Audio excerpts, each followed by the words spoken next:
In developing questioning mind, we begin with looking at thoughts, becoming aware of thoughts. And actually what we're doing is to try to become aware of thoughts, and we discover that there are spaces between thoughts. And those spaces are actually opening gates to a much greater mind. So in questioning mind, you want to relax the familiar patterns of thoughts, because they always end up to the same place.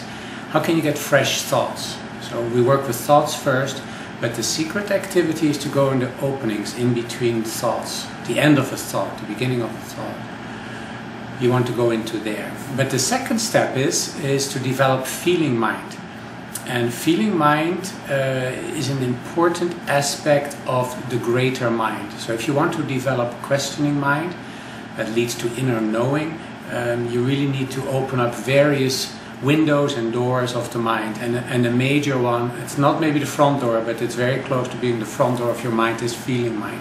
And that's the one that is very much neglected in the West. We channel everything through thoughts. So although we have feelings, and although we decide a lot on the basis of feelings, we don't acknowledge it, and we don't know so much how to develop the feeling mind, contact it, and use it. We're quick to call it intuition, but this is much more than that. So, a brief introduction to that. Just like you see with your eyes, and you hear with your ears, and you taste with your tongue, you feel with your body. So if you want to develop feeling, it is through the body. So feeling is not an emotion, it's very different. Feeling is a sensitivity. It's like the atmosphere in the room, the vibrations, the mood. When somebody enters in, before you have a thought, you feel something about it. When you hear a project for the first time, you get a feeling from it. That's what we try to develop. So questioning mind is very much dependent on your ability to feel. So if it's still not clear, let me give a brief example. If I put my hand on your shoulder, you first have a feeling that goes through your body. Maybe you were just tense there and you say, oh, thank you.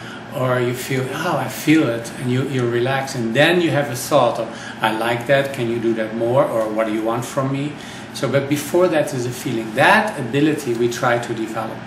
And it's interesting that the only way to develop it is through the body. So if my awareness, which usually awareness is kind of a small thinking mind. If this awareness includes my whole body, and I become aware of the body, and I'm sitting stiller, then the breath will start to find its rhythm.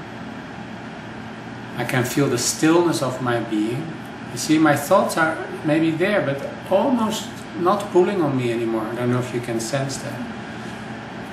So my awareness is now in the body. And most of us, for sure, with a little practice, but sooner or later, you're going to have sensations, and then you're going to have feelings.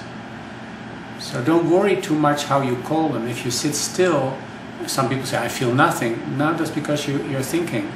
If you feel the body, then something is coming to the foreground. You could say it is the experience of the vitality of the universe, the vitality of life. You're feeling life. You can even say, I'm feeling time. So you're feeling your experience. And for that you have to go into the body.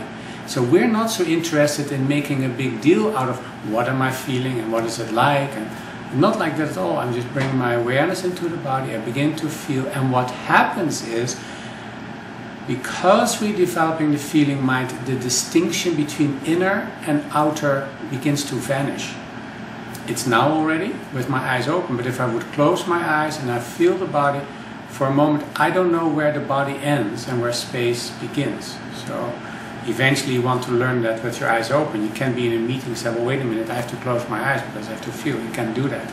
So, but you can do it with feeling mind. So if my awareness is in the body, I begin to sense you. And what's very nice about it, it has no projection in there of, oh, she is like this or he is like that. To put it in different terms, in feeling there's no ego. So if I feel, then because the border that I establish with my thinking begins to disappear, vanish is maybe a nicer word, I can sense you. It's not like I sense you, but I'm sitting here and you and I are exchanging. You can sense me and I can sense you. What's nice for both of us with feeling mind, you're not threatened, you feel safe. Because as I'm sitting here, I don't want anything from you. And I'm not spacing out. I'm not thinking of something else and waiting till you finish and then jump on you. I can just sit here and be with you, and you feel safe and I feel safe. But what's really happening now is, well, there's a couple of minds working, a couple of aspects of our mind, but the feeling mind is the most important. This feeling mind conveys to me not your thoughts, but your being. So in questioning mind and inner knowing, if I'm in the feeling mind, I can sense you and I begin to receive you. It is not like I get an email from you. It's not like in language, in English or Spanish or Portuguese or whatever. But it begins to incorporate, and I start to talk in a more appropriate way. I can sense. I don't even have to think about it. Because I feel you, I know what is appropriate. And if it isn't, I feel immediately. So usually we only do this with dying people or sick people, but to do it with grown-ups who are in the middle of their lives and doing business. I'm not threatened. You have something to say, to offer, and I have something to say, to offer. And what is really beautiful is that the feeling goes way beyond the individual. It goes into space, because feeling is very much connected to space. So now I can also feel somebody who's there. So I'm sitting at a conference table and 10 people in a meeting, a board of directors meeting, and we're talking, and I can feel what's going on with this person. I may have a difficult time articulating it, but I for sure know that something is happening there, either that we are forgetting him or he has something to say. And it's not a thought, it's not that I see it, it's like I feel it. So feeling is more like invisible water. It's not air, it is really more like the quality of water. The advantage for me is that, first of all, I know more, and second, I'm really nourished, because what nourishes me is feeling. Thoughts can be creative and inspiring, but thoughts don't nourish you. It's the feelings that nourish you. So for many reasons, we need to develop feeling mind in order to contact our inner knowing, and as a result of that, my questioning mind is much more profound and much more to the point.